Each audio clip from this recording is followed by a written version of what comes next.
SPD, Cat Ranger.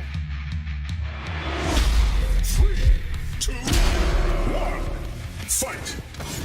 Hey, kia ora there, my whānau. Today I'm bringing you my review of Power Rangers Battle for the Grid, a 3-team-based fighting game that was developed by... I have no idea. And sorry that this video took a bit of a while. Work has been busy, as always, and I've got a lot of other crap in between. But yeah, other than that, the only thing more whack than that is that I'm pretty sure I am the only person in our country that actually owns this game. So for this review, I'm going to be covering all the basics of everything, as well as story mode, practice, all that jazz. But you won't see me talking about online because I just couldn't find anyone online. Pretty sad about it. But anyway, let's cover the basics. First off, the story mode. Now there actually is a story mode in this game, and it's actually a lot better than I thought it was gonna be. So the story is, there's a good guy, which is you. There's a bad guy, which is not you. You gotta beat him. That's about it. okay, that little explanation was a bit too simplified, okay. What actually happens is that you and the Power Rangers are doing your regular Power Rangering when all of a sudden your base gets attacked by a mysterious, somewhat pinkish black ranger. We already know who it is, but oh well. And what happens is that one of your main characters dies right at the start, and what you gotta do is that you gotta save the other Power Rangers from the morphing grid, which apparently is pretty friggin' huge, and you go across time and space and time. So basically, all you gotta do is just go around, save the other Rangers, recruit them to take down Lord Draken, who, you know, was the Green Ranger, then he became Lord Draken, and then somewhere down the line he becomes the White Ranger. So that right there is a story mode. You play as both bad and good guys in certain chapters, and it's actually quite a lot of fun. I do enjoy some of the dialogue, even though there is no voice acting in them, except for some of the static cutscenes. Those are actually pretty neat. I do like the art style in those. But basically, yeah, not much to say about the story, other than the story mode actually isn't finished yet. When the game came out, it didn't have the story mode at first, but it was released pretty quickly after that. They're releasing the story in little separate chapters. And so far, I have done the... how many were there? I think I've done up to about 12 now? And yeah, so now I'm at the point where they need to recruit one of the main villains, Rita, from another timeline, because the current one got killed by Draken, aka Tommy Oliver. And yep, that's the story for now, because the story mode is not actually finished. When it does come out with the rest of it, I may upload some footage of that. But until then, that's gonna be it for the story mode, and let's just move on to the gameplay. Now, if you're worried about the gameplay for this one being a little bit too complicated because it is a team-based game, don't be, because I'm happy to say that this game, you can take it easy and you can have a lot of fun with it. This game is pretty much the perfect definition of simple but effective. Now, it does have your typical button layout for your attacks. You got a light, you got a medium, you got a heavy, and you have a special. And of course, you've got your 2 tagging and assist buttons. Now, all of the attack buttons, they can be mashed so that you can do auto combos, but unlike other games, the auto combos in this game are extremely short. And you can do 2 lights into a medium, and then you can do a heavy into a special, which in my case, with Donna, I think her name is, from Mystic Force, I like to do crouching light, into standing light, heavy, and then special, which freezes them, and then you do a down medium, which for her is actually her launcher, because launchers are not universal in this game.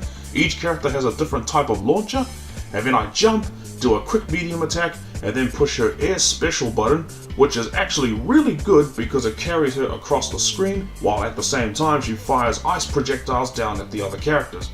And then you've got the Cat Ranger, who a lot of her specials give her extra mobility, so you've got one attack where you go forward in special, and depending on your distance, you will either do a double cartwheel kick, or if you're close to them, it will actually switch sides. So a lot of characters in this game, while some excel at projectiles, others have pretty good mix-ups, which is actually really good. I really do enjoy the variety, despite how minimal the commands are. And that's the one thing that you'll find that you'll enjoy a lot more, is that a lot of the characters in this game, there's a lot of variety for as small as their move list is. Now that's something I really can appreciate, because it did give me a chance to try out all the other characters and not just one. But even though I did try out all the other characters, it did make it easier for me to pick the ones that I favored the most. And a lot of other fighting games, they do have a lot of trouble doing that because of their mechanics and because of all the other crazy stuff in between. But with this one, thankfully it's not that overtaxing, and you'll find that it's actually one that you'll actually want to play more of because of that. The layout is very simple, and because of that, you'll actually be losing a lot of your time because of it. You'll find that you'll be having a lot of fun just switching between the different characters, even after you find your favorite one, because you can easily switch characters on the fly in this game due to how unique a lot of them are. You've got some that are very fast, some that are a lot slower, and then you've got some that strike that perfect balance, and then you've got some oddballs out there, like this one character in the game who is nothing but a generic soldier. And he's got rifles, grenades, and he has a counter special move where he calls in a bunch of other soldiers and just shoots the ever-loving crap out of you. I mean, geez, that's just here I am losing my words over it, but yeah, it's actually a lot of fun. Like I said, simple but plentiful. That's the best way I can describe it. A very simplified version of Marvel vs. Capcom 3, as I like to put it. It doesn't have many of the overcomplicated mechanics as Dragon Ball FighterZ, and it does have some more simplified stuff very similar to BlazBlue Cross Tag Battle, so all of that is really good stuff. The gameplay there, really cool. And the way the tagging works is also a little bit different. Now that one actually did take me a bit of getting used to, because unlike other games, the way the assist buttons are done, it's the same button for assist and tag. It can be confusing at first. If you want to get an assist from your partner, you have to push the button once and they will come in and they will do a assist attack. Now what I like about this, because it did take me a while to get used to it at first, but when I did, you'll find that there are many situations where you can do really good mix-ups based on this. You can do, let me see, you can tap the button once, which calls your character in, and they will do an assist attack, and right as they're doing that attack, you push the assist button again, and immediately after that, they will be tagged in and you will play as that character. Really cool, really cool. I actually do like that. I wish a lot more games actually did that. Now, BlazBlue Cross Tag kinda does that, but it costs meter, and it's a bit finicky. I can never really get it down correctly. It's a bit complicated. But in this game, I do like how that works. And another thing that works really good is the EX special moves and the super moves. Each character only has one, where you have a level 1 and a level 2. The level 1 is the EX special, and the level 2 is their crazy cinematic super.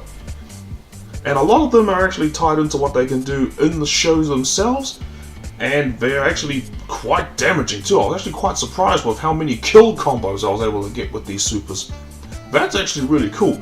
One thing that is also really cool is when you can actually push both the assist buttons after you lose 1 or 2 characters, and you will get my favorite mechanic in this game, calling in a Megazord. When you're picking a team, you have 3 different types you can choose from. You've got the classic Megazord from Power Rangers, you've got the Dino Zorg, and of course you've got Goldar, one of the main villains, turning giant.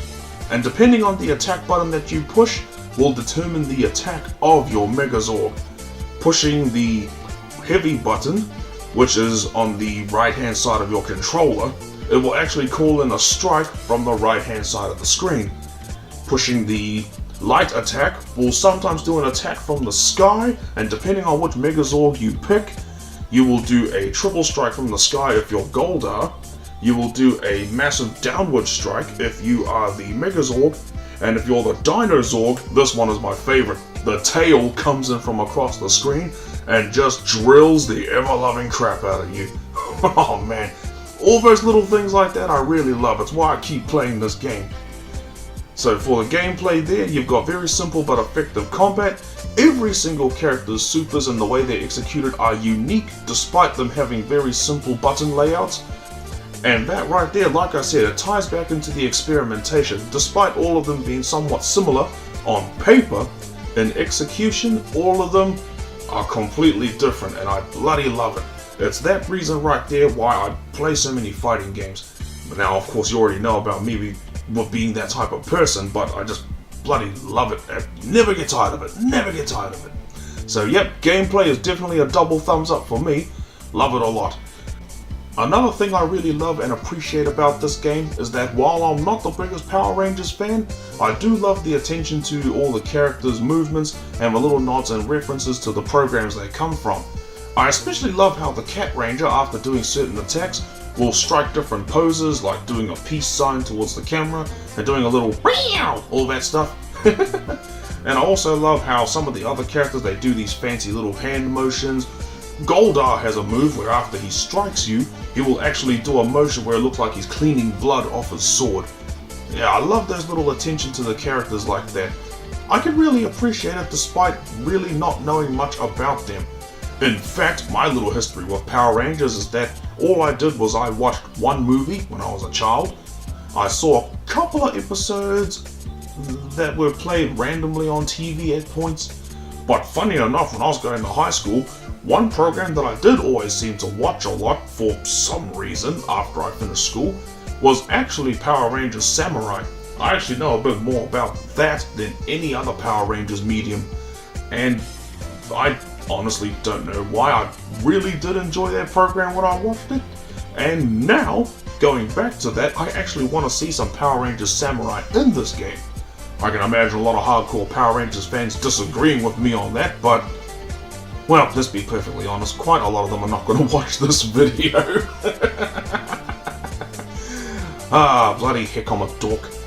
Well, anyway, yeah, because sorry I can't talk about the online in this game. I would love to, but again, I'm pretty much the only fella in Aotearoa that has this game, so unless some of you fellas want to buy it so we can play it, or maybe you can direct me to some other fella that may have the game, that'd be sweet.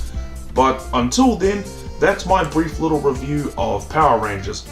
This is basically the style I'm going to be doing all of my reviews from now on.